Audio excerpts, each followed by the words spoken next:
You're listening to the Patriot Nation podcast.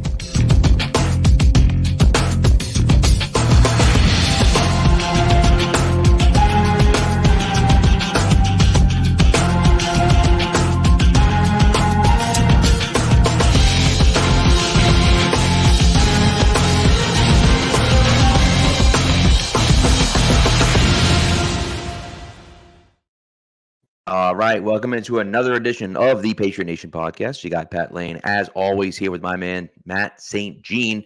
And as always, we are brought to you by FanDuel, the official sports wagering partner of CLNS Media. Go to FanDuel.com/Boston to sign up today. Matt, we got some interviews, some press maybe not interviews. We got some press conferences. I kind of liked it. I kind of liked what I saw. Yeah, it was, it's a complete change of pace with the way they handled it. And you can tell that was intentional, and I like it. Will it translate the product on the field? Who knows? But it's clear that they're establishing a new culture here, and I think, to a degree, that was definitely needed. I think it starts off with the format for it and the location for it. Instead of being up at the podium, Gerard Mayo is sitting at a table lower and closer to the reporters and opening by talking about how he wants to be buddy-buddy with them. So very, right off the bat, this is different. But I thought, all three coordinators plus Gerard Mayo, it took questions, and I thought they all sounded very good. Yeah, I'll tell you, it's so funny because I never listen to Felgermas, never. But I went out to the store today, and I wasn't because I'm not going back and forth to school this week.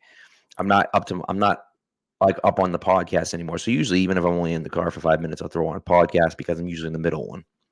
I wasn't. So I'm like, whatever. I'll just put it on the radio. I don't care. And Maz said something, Felger Mazaron, and Maz said something that struck a chord with me.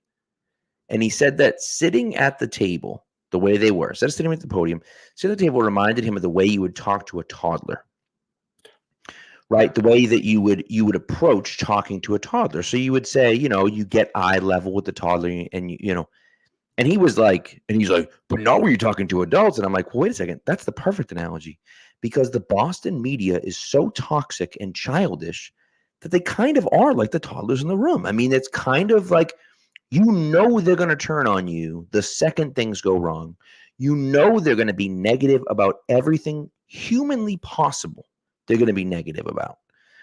And so, but what's hilarious is that Felger and Maz were then sitting there talking about, well, the way they were doing it was ridiculous, and it was over the top, and it was this, and it was this, and it was this, and it was, and they complained about it for 5 minutes. And then for 15 minutes, they went on and complained about the way Belichick handled the media. And I'm like, well, wait a second. You can't complain about both. You can't do that. It doesn't. Burge left, and Burge was the PR guy for that. And I'm like, wait a second. You can't sit there and say you don't like this because it's different than what we had before. And then you can't also say, I hated the way we did it before. You can't have it both ways. And that, and it was just the perfect encapsulation of what these guys are dealing with and the way that they want to approach the media, the way they want to approach it.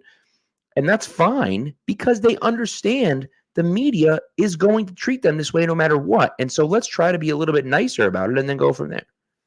Well, and I think the key is authenticity. And I think that's true of Bill and Mayo and everybody we saw.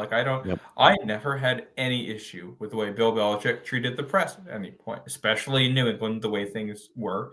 And Bill's whole thing was, he wanted to give away as little information as possible for strategic reasons and also to protect his players.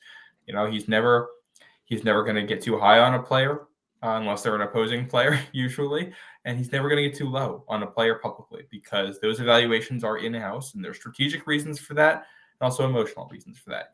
There's no reason to throw a player under the bus. He's not Rick Pitino, for anybody who saw those quotes from the St. John's head coach last week, who threw his entire team under the bus after a loss. But, Gerard Mayo is a different type of leader. And we've seen coaches be critical of their players to the press and praise their players to the press in ways that I think are fair. And Gerard Mayo seems to be a little bit more open in that regard. And I don't think, this isn't one is better than the other type thing. They're different leadership styles for different locker rooms and different people. Yep. And we'll see, what's going to make the difference here for Mayo, I think, is the X's and O's at the end of the day. But it's clear that this is a leadership style that can work in the NFL and has worked for him as a coach in New England before. And I'm excited to see where it leads. Yeah. Yep. Old man Mob, I must say, put it a lot more eloquently than I did, but he doesn't care about the head coach and media people, whether they're friends or not. And no disrespect to any Pats media people out there. Listen, I love a lot of Pats media out there. There's a lot of great men and women that cover the Patriots that write, authentic, real stuff. Okay. There's just also a lot of people that are just negative to be negative, and that sells, unfortunately. And those people usually have the loudest voices. But I do think that, you're on the right. I think, at least for me, you're on the right page here when you're talking about authenticity. And this is the way these guys are. This is who they are. And I don't have a problem with that. Like, this is who Mayo is. He wants a culture in the locker room, and he's hiring his guys to be culture guys, right? He's hiring, Alex Van Pelt because he thinks he's a culture guy. He's hiring Jeremy Springer. I was thoroughly impressed with what I saw from Springer. And so, he's hiring those guys because he wants them to be culture guys. He has a certain way he wants to do things, and he feels like those guys can get across the message that he wants to get across. And I don't have a problem with that, right? And is it going to be different than what Belichick did? Yes. Is that a good thing? Absolutely. That should be a great thing. Everyone should be happy about that. You know why? Because the biggest complaint about Bill O'Brien and Matt Patricia and Josh McDaniels and literally everybody else that left Belichick's coaching tree was they tried to be too much like Belichick, and it failed. And so now Mayo is trying not to be like Belichick. And I don't know if it's going to work or not, right? But that's not who Mayo is. And so you got to let him be who he is, right? And Bill was one way with the players and another way with the media. He was, right? I mean, like that's a fact, right? And so you can see it in the documentary, which watch it in the documentary, tonight. Right? Which episodes 3 and 4 are out right now, but you can see it in the documentary. You can see the way he talks to people. You can see it in the 2009, football life with Belichick, where he shows up at the Halloween party and all the guys are going nuts, and he's talking about how what's better than dressing up in costumes and eating candy. Like it's those types of things where you see who Belichick really is. But to me, it's like, man, you can't catch a break, unfortunately, and that's kind of, it is what it is, but like it can be very frustrating to deal with at the same time, and so I understand that I get that people are annoyed, right? And I get that people, don't like some things that were said, and it's very different than what we've seen for the last, but that doesn't mean it's not going to work, right? Yeah. And some people, listen, let's be honest, some people are just flat out being racist, and we just don't need to pay attention to those people. And that's not everyone. That's a very, very select few. But like, if someone has a problem with every single thing that Rob Mayo says, it probably doesn't have anything to do with Rob Mayo. The head coach. It just has to do with the fact that Rob Mayo is black, and it's kind of like, what are we doing here? Like, just shut your mouth. We don't have to listen to you anymore. Well, he's obviously qualified for the position. He's been very successful at what he's done. He's been sought after. If they didn't promote him to head coach, odds are he was going to go elsewhere, probably this cycle, or the next year. Like that's where things were with him. People really like him behind the scenes because of his, on-field experience and off-field, business leadership skills that he brings to the table here. But I thought the whole press conference was refreshing. We didn't learn a whole lot in terms of X's and O's, and that's about what I expected. It's February. They haven't even made final decisions on who's coming back to this team yet. We don't know who they're signing. We don't know who they're drafting. You're not even going to get close to real, true X's and O's answers if they ever decide to give those out until probably August. And that's the soonest you're going to get anything like that from the actual coaches themselves. So I wasn't surprised by that. I thought it was mostly your generic platitudes from everybody. with some other stuff sprinkled in, which is good. Part of being a coach in the NFL is being able to handle the media stuff and get through the platitudes and not, put your foot in your mouth. Right. Bell did that with a couple endearing stories. You got Alex Van Pelt talking about play calling in NFL Europe and not having to worry about what happened and having no pressure in that environment and how he was able to learn there because of it. You got Jeremy Springer talking about being a kid watching Adam Vinatieri kick through the snow, one against the Raiders as a kid living in Texas who'd never seen snow before and was fascinated by it, which I loved. And DeMarcus Covington, I don't think we learned a whole lot in his interview because, we've known him for a while, but you could tell his confidence. He's very confident in what he brings to the table, and he really wasn't. I thought it was funny, like he wasn't really worried about getting the defensive coordinator job. It was clear that he knows what he is and he knows what he can do, and he was either getting this opportunity or he was going to get a good opportunity no matter what. And I like that steadiness in a coach. So I thought everybody looked good. Excited to see, what these words turn to when they're actual actions. 100%. And by the way, I love the fact that we're getting stories about Mac Jones as believers in the building, because that means that maybe, just maybe, there's some trade value for him, right? You can't have Alex Van Pelt stand up there and say Mac Jones sucks and we're moving on from him, because no one's going to trade you anything for Mac Jones. Now, maybe they won't trade Mac Jones. Maybe they won't get anything. Maybe they actually do believe in him. I don't know. But right now, in this moment, on February 22nd, if you want the entire league to think that the Patriots think Mac Jones sucks and are going to cut his ass, no one's going to trade you anything for him. So that's not what you want, right? You want people writing those articles. Well, and not only that, I saw a quote that was taken so far out of context. Alex Van Pelt talking about Mac Jones. And the quote that was taken out of context was something along the lines of, it's a clean slate and we haven't ruled anything out. Yeah, when you ask about a player who's currently on the roster, what his status is going to be. Correct. And the closest you get to an endorsement is, we won't rule it out, which is basically what they were saying. That is as far away from an endorsement as you can possibly get of a player who's currently on the roster. Like, the coaches went out of their way to basically not say that Mac Jones is going to be on this team. That's correct. And he might be. A lot's going to happen here. But just the way they handled that, it's clear that, they're definitely not married to the idea of starting him next year. And I won't be shocked if he's gone in a month. And here's the thing, I don't think it's the end of the world if they're like, we'll bring him in, let him compete for a backup job in August. If you draft a guy and sign a guy and you want to let him compete for the third string job or whatever, then fine. It is what it is if he doesn't have trade value. But if somebody's like, we'll give you a fifth for him, you take that. Right. Well, that's the thing. If no one's going to offer you anything, what are you going to do? You can't force someone to take him, right? And I don't know if you necessarily need to cut him. Right, you can leave him on the team. He works hard. Clearly, he likes the guys in the locker room. He tries. And so to me, it's like, all right, like whatever. I can keep a guy like that around as my third string quarterback. That's fine. Like it's not. You can always cut him later. If they don't cut him in March or April, they can cut him when they cut down to 53. Right. Right. Or someone has an injury.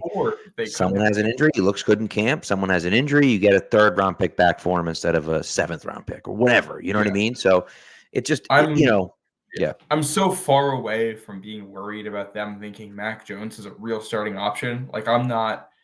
Right. We don't get to that point.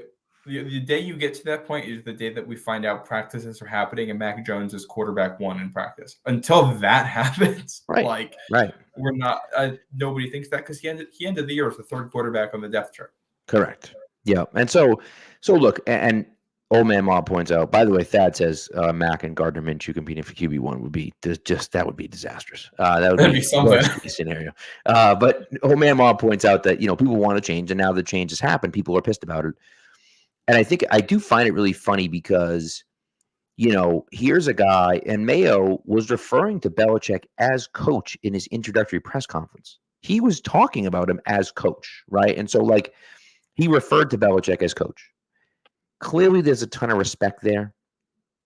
And, people are accusing of Kraft, basically, of, whitewashing and washing out Belichick. And It doesn't make any sense. Mayo is there now. He's the head coach.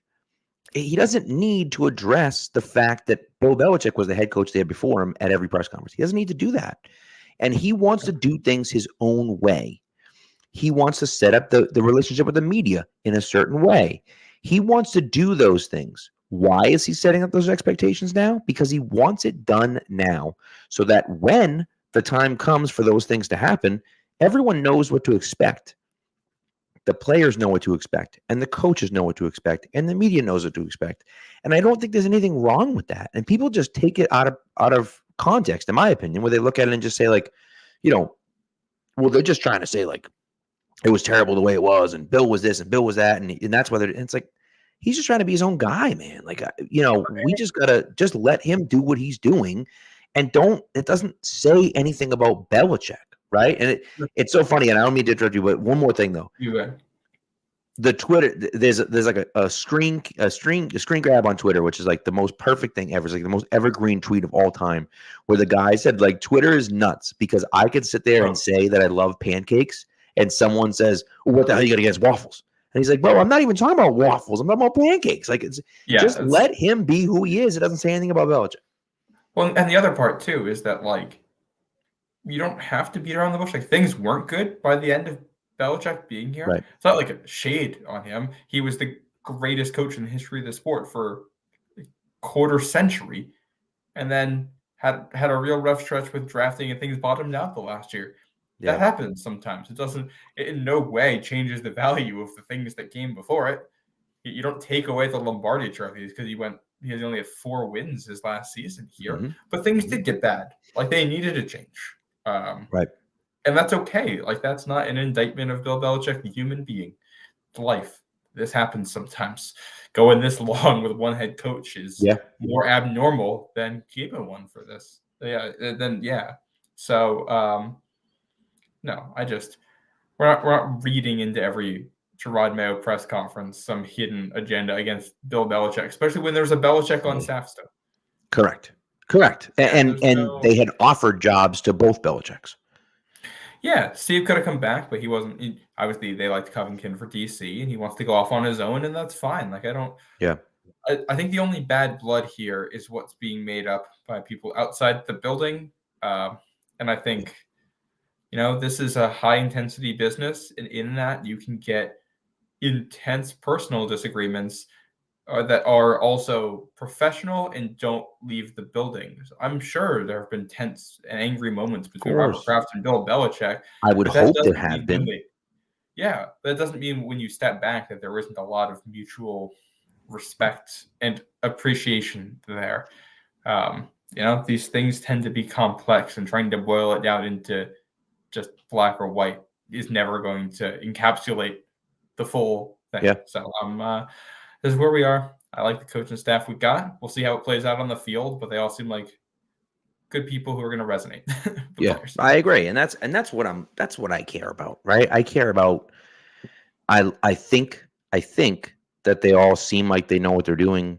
They seem to have a plan, which is good, and that's what we care. And look, we have no idea what it's going to look like, right? Like you said, we're not going to even talk about X's and O's for months.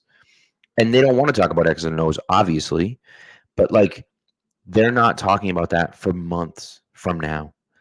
And I just, like, what do they look like on paper? Or I guess, in front of the camera? They look good.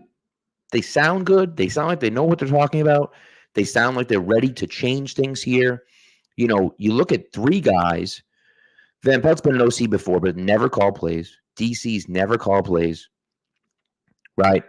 And then Springer's never been. Well, I guess he was the head special teams coach in LA? I believe he was the assistant.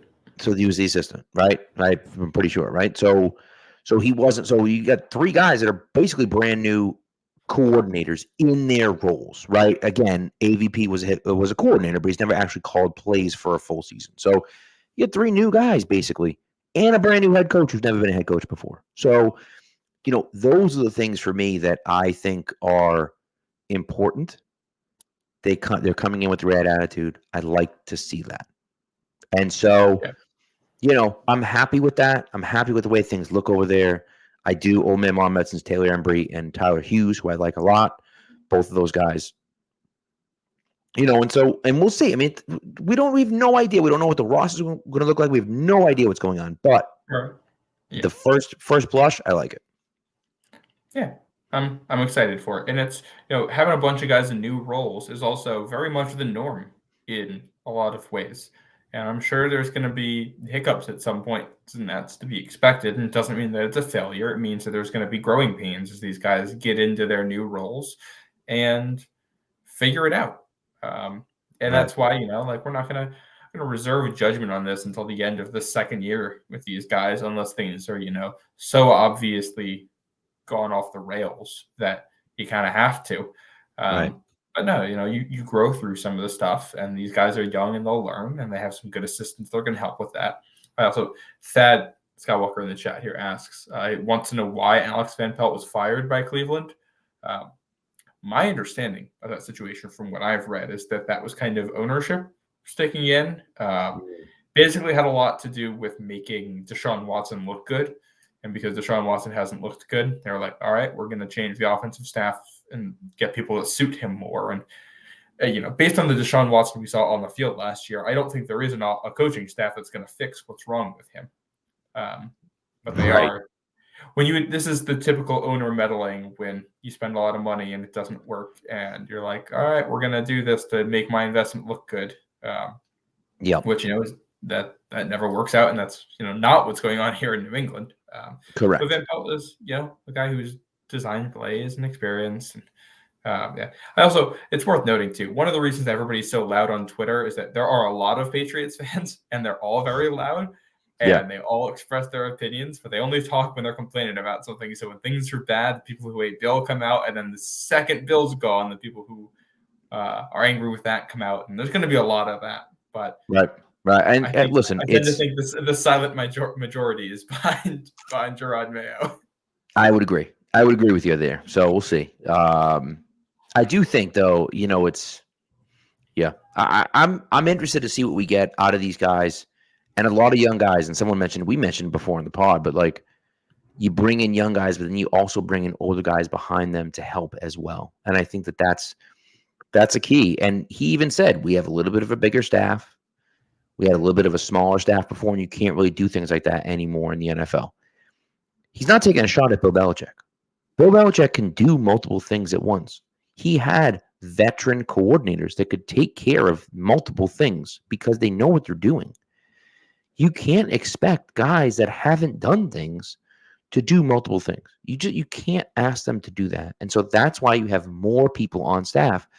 Why do you have more scouts on staff? Because you want to get more, you want to get more voices in there. You want to hear what people have to say. And so, it is what it is. But ultimately, what's going to happen is that this, just like any other group, whether it be in the personnel department, whether it be in the coaching staff, is going to be judged on success on the field, right? And Mayo said that. He's like, we want to win because that's how we get judged, right? And that comes down to having good players. Belichick's the greatest coach of all time. He's talked about it over and over and over and over again. The only way you win is with players. You have to have the players to win. He didn't have the players to win the last few years. That's why the teams haven't been good. And yes, is that mostly on him? It is, because he was also the GM, right? And so it becomes one of those situations where you look at it and say, all right, now we have to get the right guys. And that comes from Elliott Wolf, and that comes from the scouting department, and that comes from the coaching staff too, because they want that they have a specific vision, right? Like Wolf is the GM, sure. But it sounds like it's going to be a collaborative effort, right? They're not drafting. If Jaden Daniels doesn't fit into what they want to do, they're not drafting Jaden Daniels at number 3 just because he's the best quarterback available, right? And so that's part of what has to go into it. And if they miss on those things, and they miss on those players, and they don't get good players in here, they're not going to last long. And that's really ultimately what it comes down to. Yeah. I'll also say I'm not going to put the comment up on screen, but there's somebody saying that there's been a smear job on Bill in the media by the Crafts for over a year. No, the team won 4 football games, and people voiced frustration about it and then explained how they got to that point. Yep. And by the way, I think that the problem is heavy is the head that wears the crown, right? Bill is the guy. He was the guy. He did everything. He was the GM. He was the head coach. He was everything. Now, again, I will say, and I've said this before, that if they don't spend money this year, if they don't re-sign Onwenu, if they don't re-sign Kyle Duggar, if they don't go out there and spend real money on real talented players, I'm not talking about mid-level talented players. I'm talking about going out, like really going out and like spending actual money on big name guys. Well, we've been sitting here and Kraft's been blaming Belichick for not spending money. Hey, the checkbooks are open. And if he doesn't do that, now it's on him. He can't hide behind Bill anymore. And that's the one thing for me. And listen, I will say there are parts of it, and you'll watch the documentary, there are parts of it where Kraft kind of does a little bit of the flip-flopping and so on and so forth. And there were parts of it I didn't love some of the stuff he said. But again, Bill doesn't speak to the media that way. And so we don't get Bill's version of it. And I don't think it's a smear job by Kraft as much as it is him just speaking his mind. Bill doesn't do that. So you don't get that from Bill. And that's not Kraft's fault.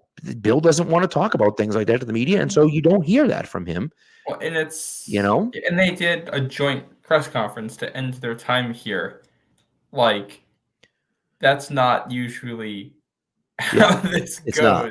Right. You don't usually say we're firing you, but also we're going to give you one last chance to talk to everybody and tell you how much they loved it. Like, that's no, that clearly things are good behind closed doors if that's how it is, even with everything. And for all the cash stuff, it seemed like both Kraft and Bill Belichick were on the same page about the way they spent.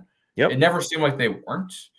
The Chiefs this year, with a massive contract to Patrick Mahomes, were still under the average for cash spending and won the Super Bowl.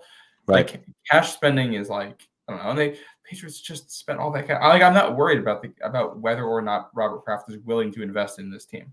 If we go a couple of years here and they're not willing to spend on players, then yeah, sure. But I haven't seen the biggest problem is they don't draft good players, so they don't pay good players to stay. That's where you get most of your good players is by drafting them.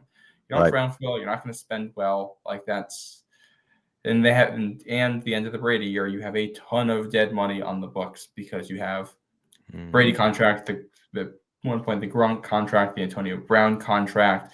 You had some stuff with like the COVID year with people who sat out and then came in another year, and I think that messed up some of the ways they were expecting on using the cap.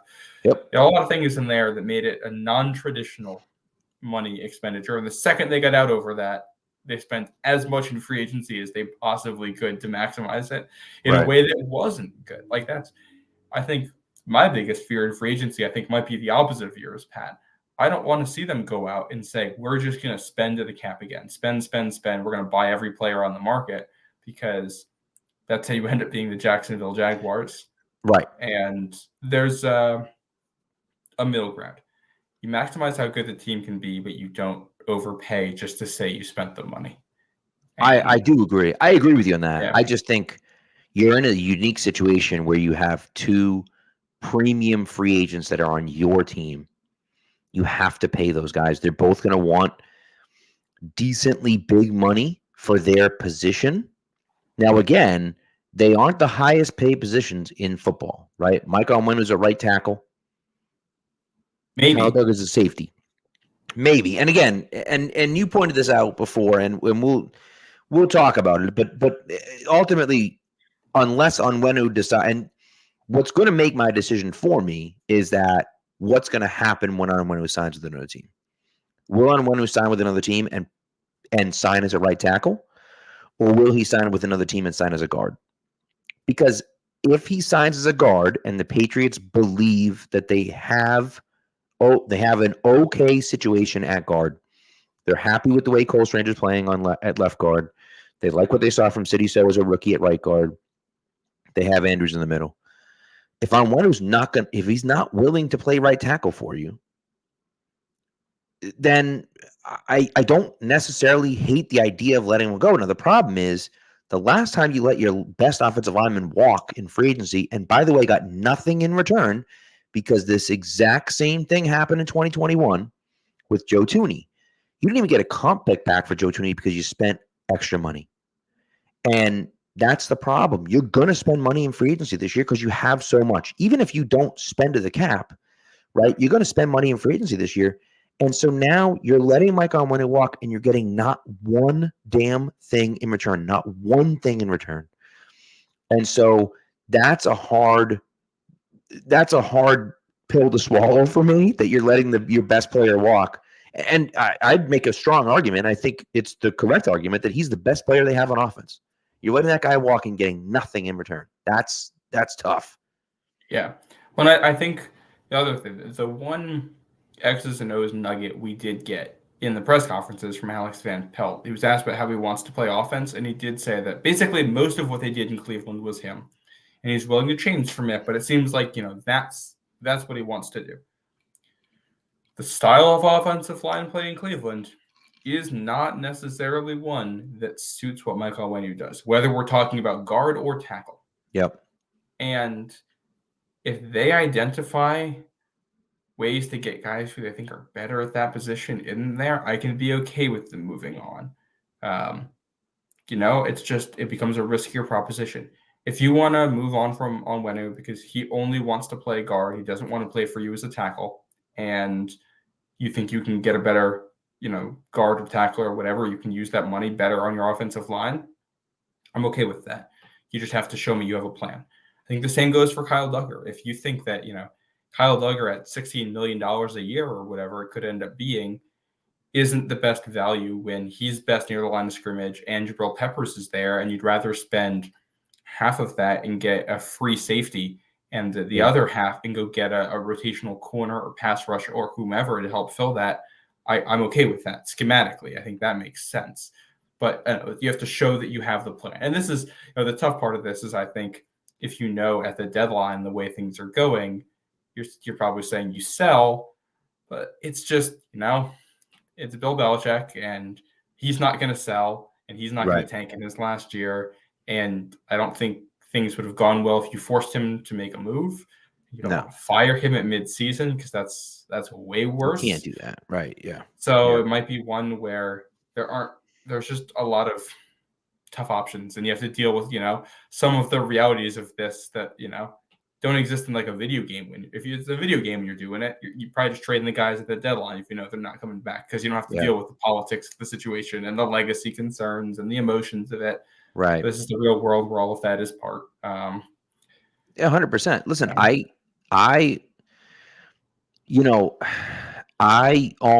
look at it and almost think that I think it makes sense for the Patriots to franchise Mike Onwenu. And I understand, and whether he plays guard or tackle. I mean, if he plays tackle, the hard thing about tackle is that they combine the right and left tackle, so the number's a little bit higher than you'd like.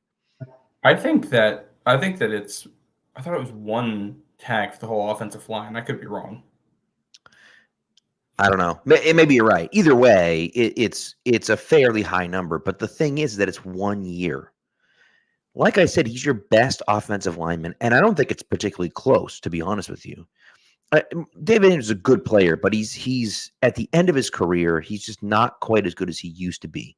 So to me, give that 1 year to Onwenu and see what happens. And if he plays great in the system that you want to run this year, well, great. You have the guy that you want. And if he doesn't, you can trade him halfway through the year, or you can let him walk at the end of next year. And if you let him walk at the end of next year, maybe you don't spend as much in free agency next year, and you're able to get a third-round comp pick for him. Like the opposite thing happened with Joe Tooney. They franchised Joe Tooney before the 2020 season, and they didn't have to do that. And if they didn't do that, then they would have gotten a third-round comp pick for him in 2021, right? But instead, they franchised him, had him play on a useless year in 2020 where they went 7-9. He was good, of course, because he's Joe Tooney. And they let him walk the next year. And it was like, why did we do that? And then drafted a guard in the first round. And so I feel like franchise him, give him 1 more year and see what happens. My issue is that if you franchise him, you got to pay him. It's one tag for the offensive line, and it's a hair under $20 million for that. I'm okay with that. They have that. the money. They have the money for it. The thing is, if you sign him to a contract, you're probably paying him like $15 million a year. Yep. My guess. And it's going to be less than that in the first year because you can backload it a little bit. I think if you like him enough to bring him back, then you just sign him. You just pay him what he wants and find a way to make it work. I think that, to me, the tag only makes sense if you're doing some kind of a tag and trade. And I would say the same for Kyle Duggar too. They have the money to pay both of these guys, Right. and they're both young enough that if you want them back, you probably want them back for the long term. So I wouldn't mess around with the tag. I would just sign them if you want them. And if you don't, obviously it's a riskier decision because you're going outside the building with it. Doesn't mean it's a bad one. I actually, Eric Eager of Sumer Sports put out an article earlier today that I was reading, and he talked about how both safety and guard are two of the value spots in the free agent market and two spots where you can find good players. And that's one of those where, all right, if Onwenu is a guard and both of these guys want top of their position money, and one might not, neither may be a scheme fit for what you want to do, I can see the argument for moving forward and going another way. Because if instead of giving Michael Onwenu money, you're going to let City So play and you're going to pay that money to Michael Pittman instead, right? I can get behind that. Yeah, I don't hate it. The big issue they have is that basically the only way to routinely find offensive tackles is by drafting them. And as of right now, if Onwenu is not a tackle or they don't feel comfortable with him as a tackle, then they need 2 tackles for next year. There's no good way to ensure you're going to have 1 tackle for next year, let alone 2.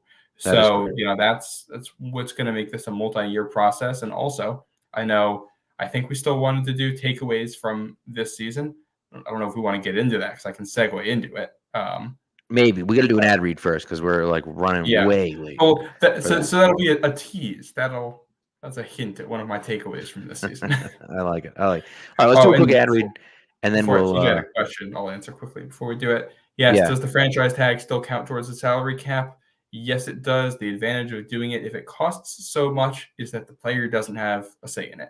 You hit them with the tag, and they have to stay for a season. So if you're having trouble negotiating with somebody, it's kind of the get-out-of-jail-free card for a year, as long as you're worth paying them.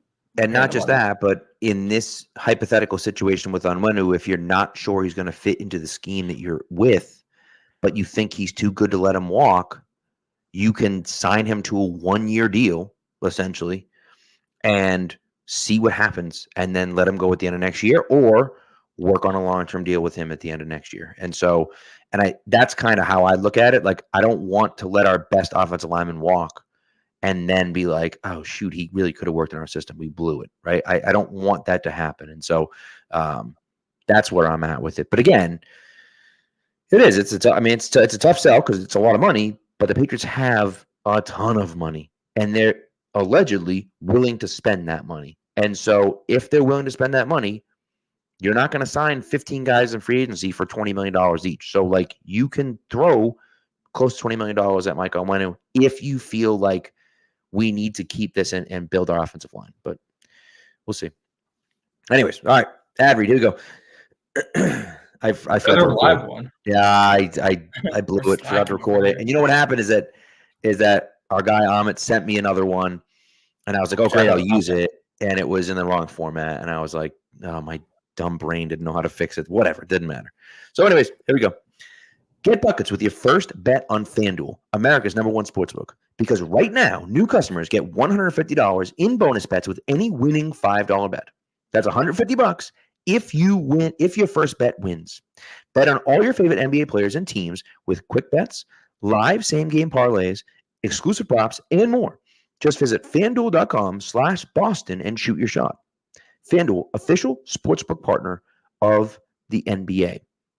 21 plus and present in Mass. Hope is here. First online real money wager only. $10 first deposit required. Bonus issued as non-withdrawable bonus bets that expire 7 days after receipt. Restrictions apply. See terms at sportsbook.fanduel.com.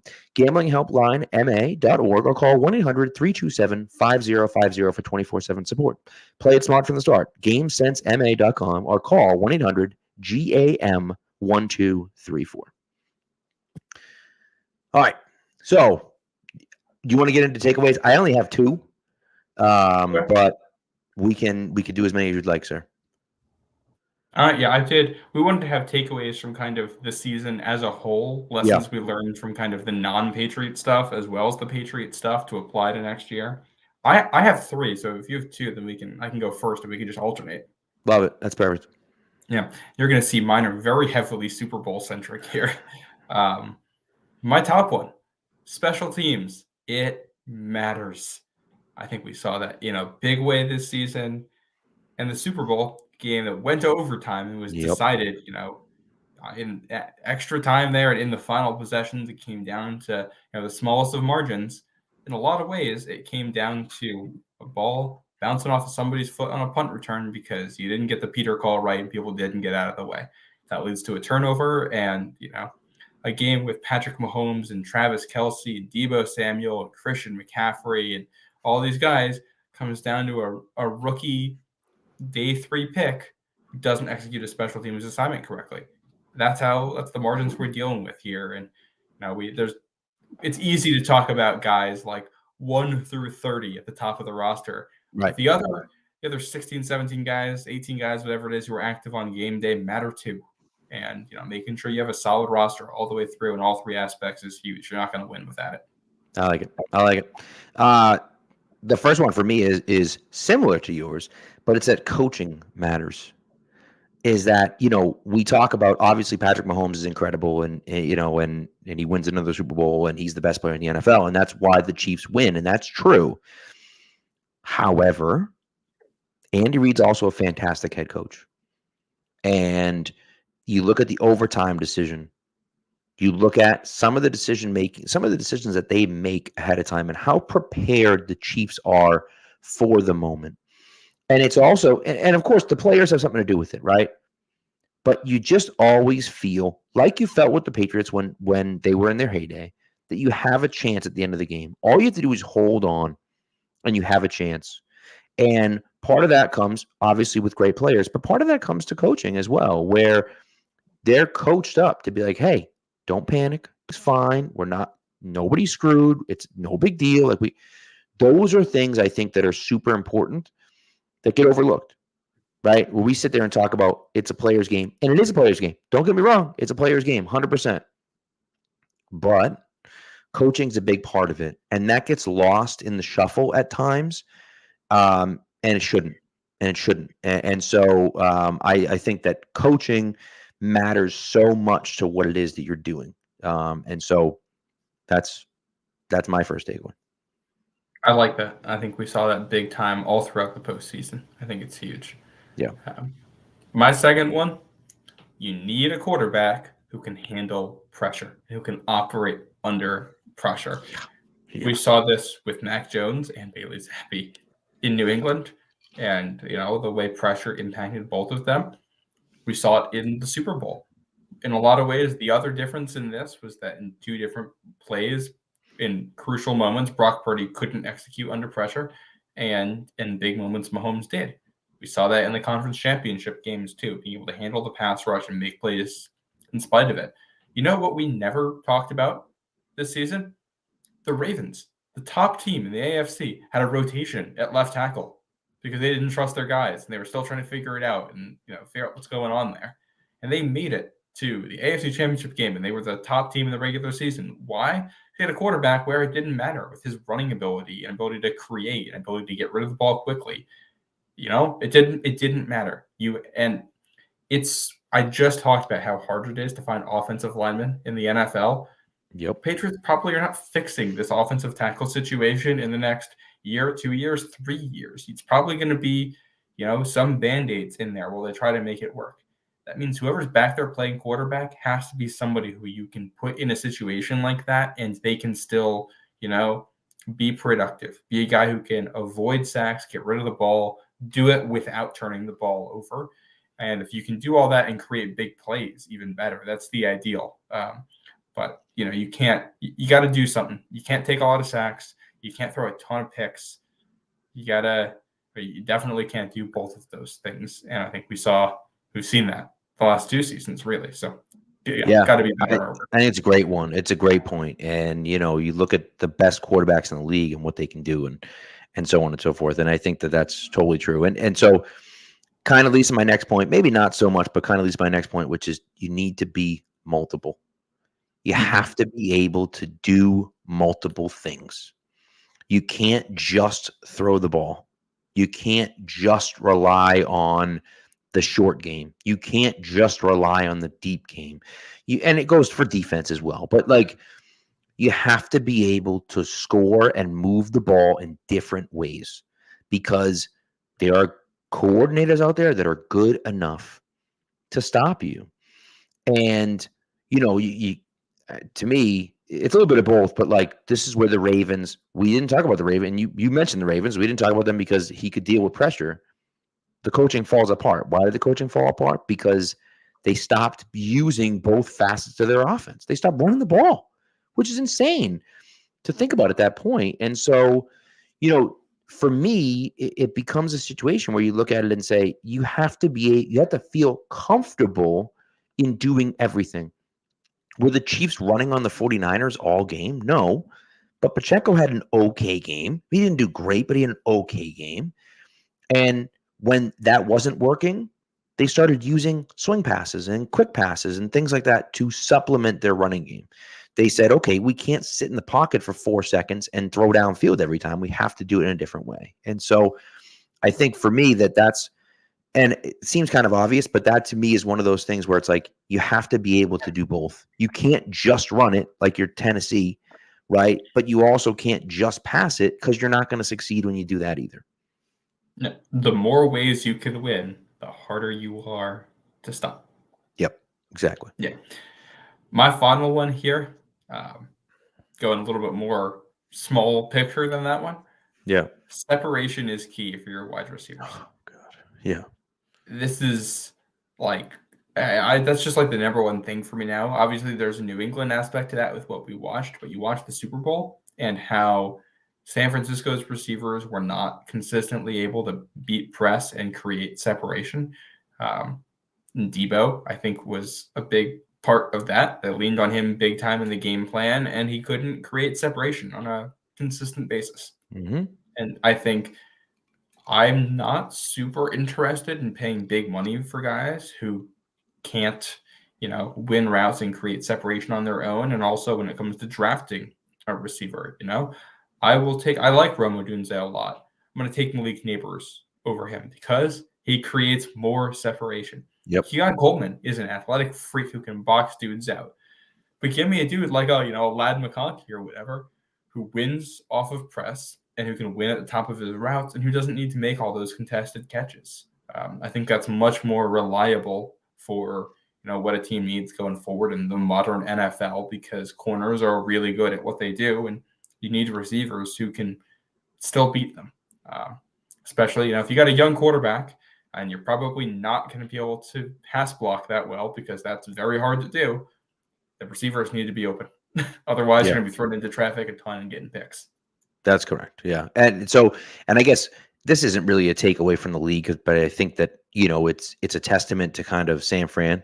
You look at San Francisco and, old man Mob is saying that the Patriots need to take May or Daniels at 3 because they need an elite quarterback. The problem is that one of the quarterbacks started the Super Bowl was drafted in literally the last pick of the draft. Right. And so, what does that tell us? Not much, but what it tells you is that you need, and the Patriots, and I forget who the quote was, but basically someone was saying that the Patriots intimated that, I don't know if it was a direct quote, I don't think it was, that they weren't going to get relevant again without the right coach and the right quarterback, right?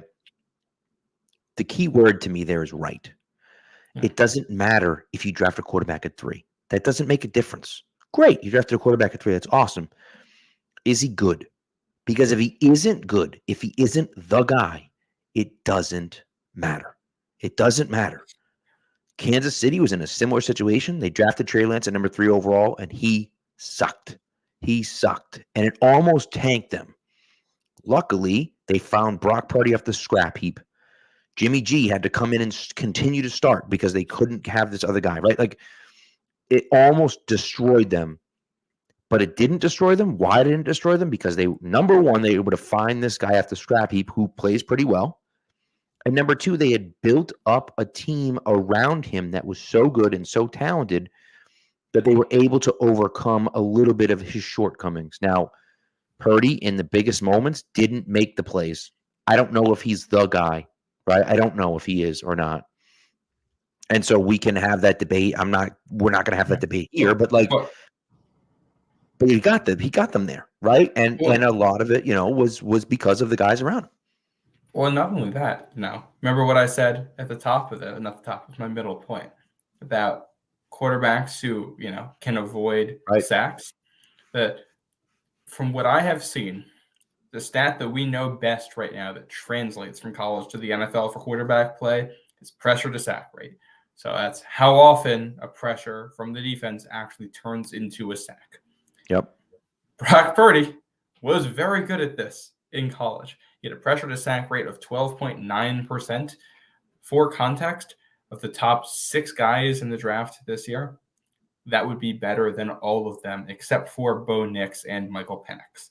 Yep. It's a little bit better than J.J. McCarthy, and then May and Caleb Williams are a little bit above that. And I think Jaden Daniels, has the highest of anybody, which makes me concerned there. But, Brock Purdy avoids sacks. He's been pretty good at it. His issue, I think what we saw was not having the athleticism to turn some of those plays from incompletions into completions or whatever. Like he can avoid the sacks, but Mahomes avoids the sacks and turns it into a touchdown. And that's correct. So hard to deal with. And listen, by the way, I don't want you to think that I'm saying they shouldn't take a quarterback at 3. If they believe that one of those guys is the guy, they should take him at 3, right? But if they like Bo Nix or they like Michael Penix Jr., and who knows what the medicals are going to look like on Penix. I don't know what the medicals are going to look like. I would be willing to say, even if the medicals don't look good, right? Like, put Michael Penix in a Malcolm Mitchell box, right? Where the medicals look really bad, but you can get a guy that has the talent to be a first-round pick. He should be a first-round pick. He should be a top 10 pick with the way he played this year, the way he avoids sacks, the way he moves and maneuvers in the pocket. His arm is incredible. He should be a top 10 pick. But he's not going to be a top 10 pick because of all the injury history, and we don't know what the medicals are going to look like at the combine. He's also old. And he's old. And so he is old for sure, right? But if he drops to the second round, which I'd be shocked if he went in the first round at this point, unless something crazy turns around. I might even think he might drop to the third round. Yeah, that's what I was going to say. If that happens, then I'm interested. Hint Monday night. That's a little teaser for Monday night.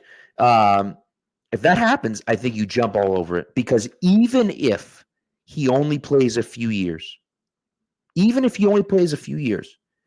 you get that guy in the third round and he can ball. He's a baller. Now, if his knees are only going to last him 5 years in the NFL, well, then that's so be it.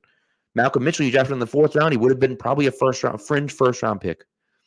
And he only played the 1 year, but he won you a damn Super Bowl, right? Now, Michael Penix is going to win your Super Bowl, but still, you know what I mean? Like, you get the idea that the value of it starts to be so good that it becomes difficult to turn down. And I think that it's realistic to think he's going to end up in the third round just because of the medicals.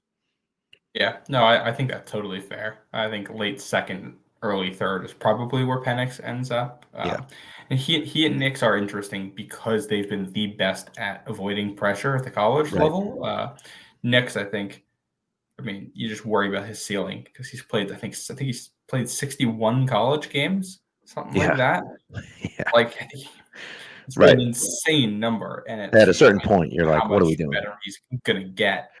I think he's a backup right now. I think he's probably a quality backup, but I don't know if he's ever going to be anything more than that. He's probably better than what Zappy gives you right now, and probably better than what Mac gives you. But he might be, a Sam Howell level quarterback who can play for a year, but you still, you're looking for a guy. Penix is interesting. I think he has a higher ceiling and also a lower floor. But I do agree with your broader point that you take a quarterback at 3 if you like a quarterback at 3. Don't take a quarterback at 3 just to say you took a quarterback at 3. Correct. Yeah, that's gonna be the key, and that's the thing they have to get right. And if they get it wrong, they're gonna be in trouble. They're gonna be in trouble. So, so we'll see. Old Man Mom, to answer your question, I just saw you started. To answer your question, please do send in mock drafts for Monday night.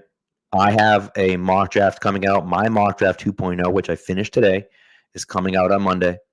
We're going to talk about it on the show on Monday night, but we're also going to talk about some mock drafts that people submit as well. So, what's our email?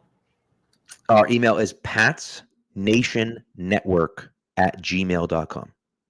Just patsnationnetwork@gmail.com. Super easy. All right. So send us an email with some mock drafts. We already got a few in there. So send us an email with some mocks, and we'll read them on the air, and we'll talk about them, and we'll discuss.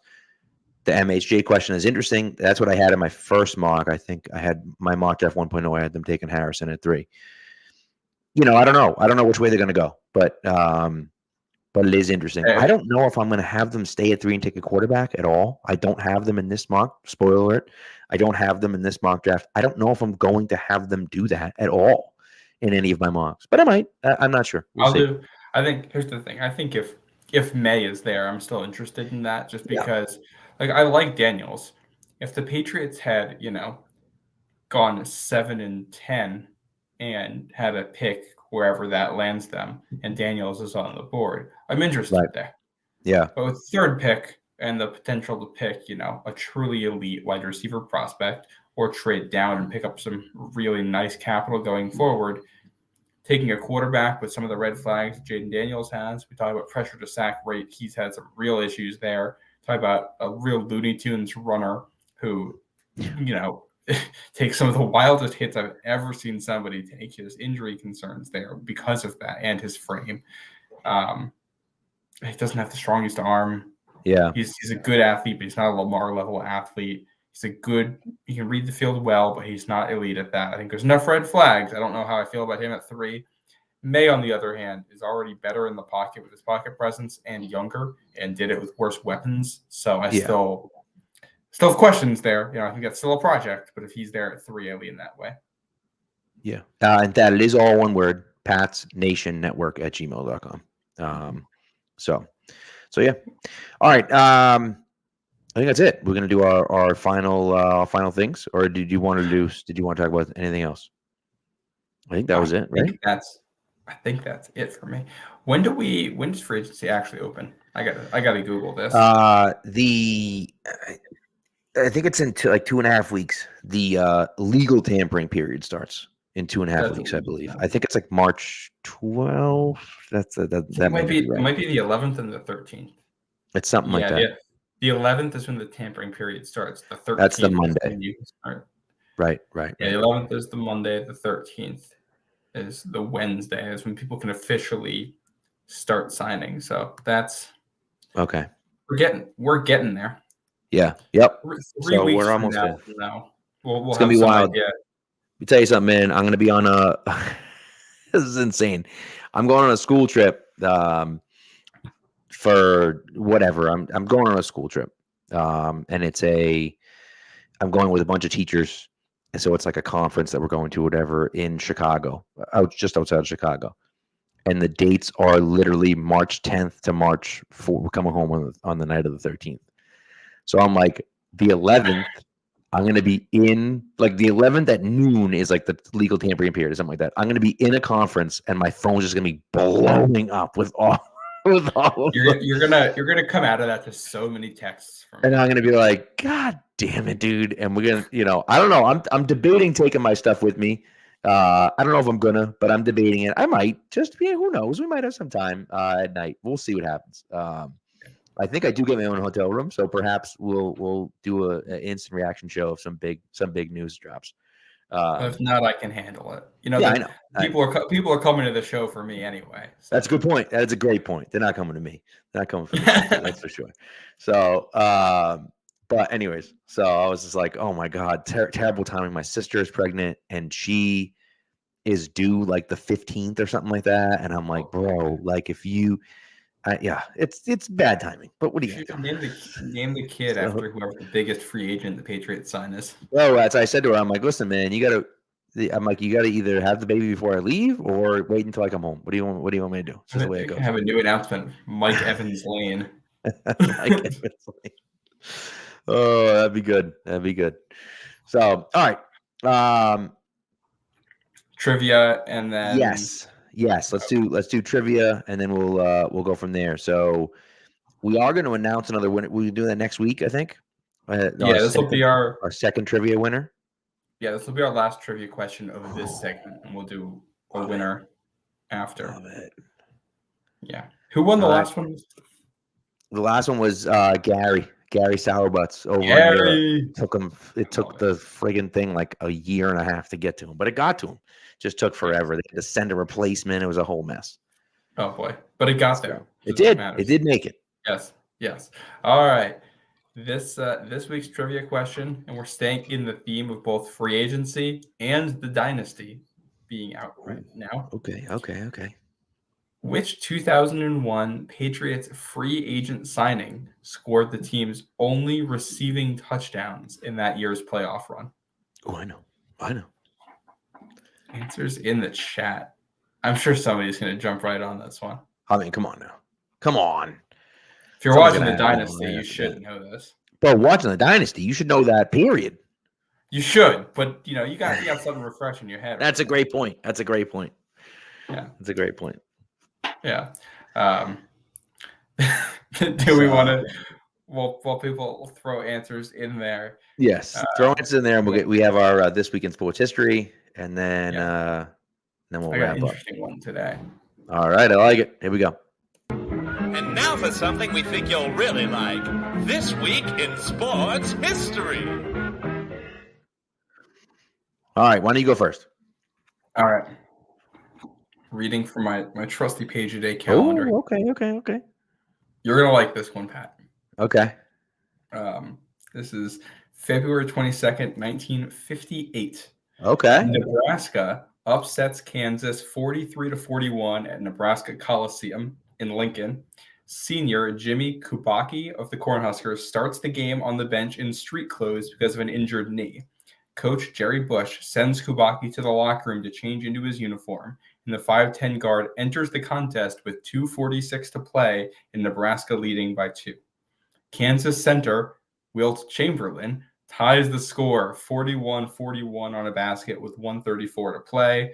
Nebraska has time for a final shot, and Kubacki sinks the 15-footer with just 2 seconds to go for the victory. Just 2 weeks before that, Kansas had beaten Nebraska 102-46. Golly. 102-46 to losing. That's crazy. Then they 102-41 in points scored in just 2 weeks. That's college basketball for you. That's crazy. That is crazy. Love it. And dude, how do you have Wilt Chamberlain score 41 points in a game? That's insane. Yeah. And I love the player being injured and then subbing him in at the end. It's good. Fantastic. It's like what's called the Patriots called some guy in like from the stands literally from the stands. Like he was drunk, I think, in the stands. They were like, so and so in the game, we need you to come on the field. We don't have any players. Oh, I love that. Oh, it's so good. So I have two. Can't believe you didn't use this one. I realized I had a second in here, by the way. Which you do. You do. Yeah. All right. Is your second one from 1980? No. Okay. The second one's from 2 years ago. Okay. All right. So I'll read mine, then you can read your second one. So on February 22nd, 1980, the miracle on ice happened. The U.S. national hockey team beat the heavily favored Soviet Union 4-3 at Lake Placid, one of the biggest upsets in Olympic history. A lot of people don't know, a lot of people don't remember, that was not the gold medal game. They had to go on to win the gold medal game. That was a silver medal game. And they had to go on. Medal, right?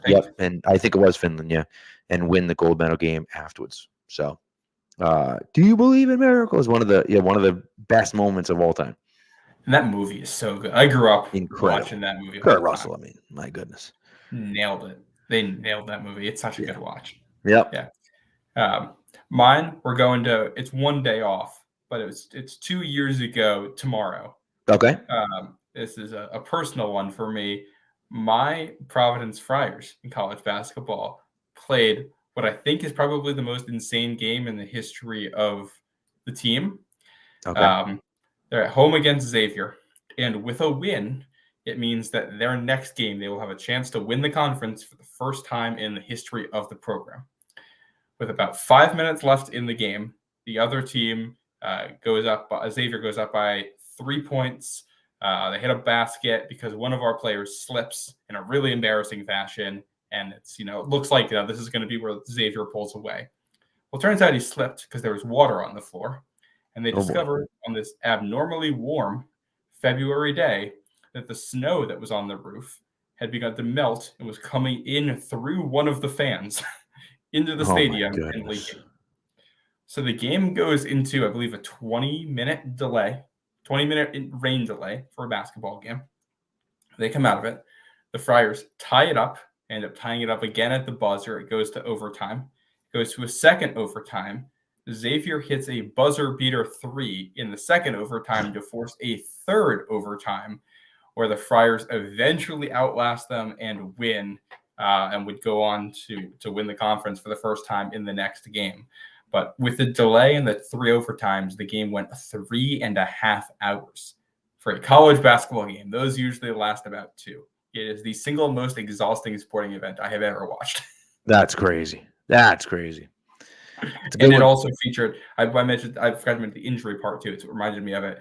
Providence's top guard had a hernia in the game and kept re-injuring it during the game, going back to the locker room in crazy amounts of pain, getting it stretched out, and then coming back to play.